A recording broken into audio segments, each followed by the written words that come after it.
Zakia mini কিচেনে আরও একটি ভিডিও দেখার জন্য সবাইকে স্বাগতম। আসসালামু আলাইকুম। আজকে নিয়ে এসেছি খুবই মজাদার নাস্তার রেসিপি। এই নাস্তাটা একটার জায়গায় 20টা খেলেও পেট ভরবে না, এত মজার একটা নাস্তার রেসিপি শেয়ার করছি আজকে।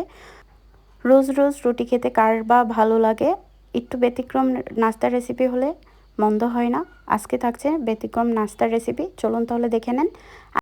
আমি এখানে 2 কাপ আটা নিয়ে নিচ্ছি, একদম গমের ফ্রেশ আটাটা ব্যবহার করছি এখানে। আপনারা চাইলে এটা ময়দা দিয়েও তৈরি করতে পারেন। এখানে পরিমাণ মতো লবণ দিয়ে দিচ্ছি স্বাদ অনুযায়ী। এখন লবণটা ভালো করে মিলিয়ে নিচ্ছি। এভাবে করে যদি নাস্তা তৈরি করে দেন, পরিবারের সবাই কারাকারি লাগবে, এত টেস্ট এভাবে নাস্তা তৈরি করলে। খুব সহজভাবেই তৈরি করে নিতে পারবেন, সামান্য একটি উপকরণ দিয়ে এই নাস্তাটা তৈরি করে নিতে পারবেন। আমি এখানে নর্মাল পানি দিয়ে ব্যাটার তৈরি করে নেব। অল্প অল্প পানি দিয়ে ব্যাটারটা তৈরি করে নিতে হবে, বেশি পাতলাও করা যাবে না, আবার বেশি গাঢ়ও করা যাবে না। একদম পারফেক্ট ব্যাটার তৈরি করে নিতে হবে এই নাস্তাটা তৈরি করতে হলে। পারফেক্ট ব্যাটার হলে এই নাস্তাটা একদম খুব দেখতে সুন্দর হয়, খেতেও খুব সফট, একদম নরম তুলতুলে হয়। আশা করছি পুরো ভিডিওটিতেই থাকবেন, একটি লাইক দিয়ে। আর চ্যানেলে যদি নতুন হয়ে থাকেন, চ্যানেলটি সাবস্ক্রাইব করে পাশে থাকা বেল বাটনটা অন করে দিবেন, যেন নতুন নতুন ভিডিও ছাড়ার সাথে সাথে আপনাদের কাছে নোটিফিকেশন চলে যায়। আর কথা বলতে বলতে আমি কিন্তু ব্যাটারটা তৈরি করে নিচ্ছি, দেখতেই পাচ্ছেন।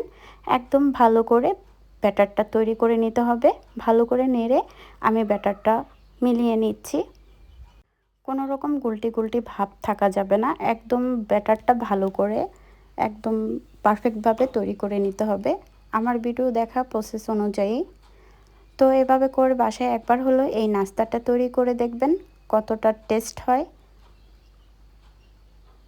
ছোট বড় সবাই এই নাস্তাটা পছন্দ করবে। বিকালে বা সকালে নাস্তা হিসাবে এই নাস্তাটা তৈরি করে নিতে পারেন। চায়ের আড্ডায় বা যে কোনো মেহমান আসলেও মেহমানকেও তৈরি করে খাইয়ে প্রশংসা পেতে পারবেন। তো আমার ব্যাটারটা পারফেক্ট হয়ে যাওয়ার পর এখন আমি চুলায় চলে যাচ্ছি। এখন আমি চুলাটা প্যান বসিয়ে দিয়েছি, অল্প সামান্য তেল দিয়ে একটু মুছে নিচ্ছি। একদম চুলার জালটা মিডিয়াম আছে এই নাস্তাটা তৈরি করে নিতে হবে। তো প্যানটা গরম হয়ে যাওয়ার পর আমি 1 চামচ ব্যাটার দিয়ে গোল শেপ করে নিচ্ছি। আমরা যেভাবে রুটি বানাই ওইভাবে আমরা গোল শেপ করে এই নাস্তাটা তৈরি করে নিচ্ছি। তো দেখতেই পাচ্ছেন কত সুন্দরভাবে আমি নাস্তাটা তৈরি করে নিচ্ছি। কোনো রকম ঝামেলা ছাড়া সহজেই তৈরি করে নিতে পারবেন এই নাস্তাটা। যে কেউ ট্রাই করলে এই নাস্তাটা তৈরি করে নিতে পারবেন, খুবই সহজ এবং কম সময়ের মধ্যে এই নাস্তাটা তৈরি করে নেওয়া যায়। দেখতেই পাচ্ছেন প্রথম হাতে সময় কম থাকলেও এই নাস্তাটা ঝটপট তৈরি করে নিতে পারবেন চোখের পলকেই। এভাবে করে আমি সবগুলো নাস্তা তৈরি করে নেব। আমার বাসায় খুব পছন্দ করে এই নাস্তাটা, আমি প্রায় সময় এই নাস্তাটা করে থাকি। একবারে ঝামেলা ছাড়া সহজেই তৈরি করে নেওয়া যায়। দেখতেই পাচ্ছেন কতটা পারফেক্ট হয়েছে। আমি আরও একটি বানিয়ে দেখিয়ে দিচ্ছি। এভাবে করে বাসায় একবার হলেও এই নাস্তাটা ট্রাই করে দেখবেন, ছোট বড় সবাই পছন্দ করবে। আর এত টেস্ট কারাকারি লেগে যাবে।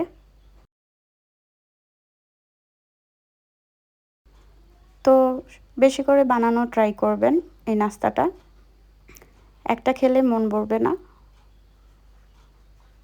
তো দেখতে পাচ্ছেন কতটা সুন্দর করে আমি নাস্তাটা তৈরি করে নিয়েছি। আর কে কে এভাবে করে নাস্তা তৈরি করেন অবশ্যই কমেন্টে জানিয়ে যাবেন। ভালো লাগলে লাইক কমেন্ট শেয়ার করে পাশে থাকবেন। আর আমার নাস্তার রেসিপিটা আপনাদের কাছে কেমন লেগেছে অবশ্যই কমেন্টে জানাতে ভুলবেন না। আর আমার চ্যানেলে নতুন হয়ে থাকলে চ্যানেলটি সাবস্ক্রাইব করে পাশেই থেকে যাবেন। এমন নতুন নতুন নাস্তার রেসিপি পেতে হলে আমার চ্যানেলটি সাবস্ক্রাইব করে পাশে থাকা বেল বাটন অন করে রাখবেন। পরবর্তী ভিডিও ছাড়ার সাথে সাথে আপনাদের কাছে নোটিফিকেশন চলে যাবে। তো কথা বলতে বলতে আমার নাস্তাগুলো সবগুলোই আমি একই প্রসেসে তৈরি করে নিয়েছি। দেখতেই পাচ্ছেন কতটা পারফেক্ট এবং কতটা নরম সফট হয়েছে। মুখে দেওয়ার সাথে সাথে মিলিয়ে যাবে, এতটা সফট হয়েছে। একটা খেলে মন ভরবে না, সাথে সাথে 20টা খেয়ে নিতে পারবেন, এত মজা হয়। আর বেশি করে বানানো ট্রাই করবেন।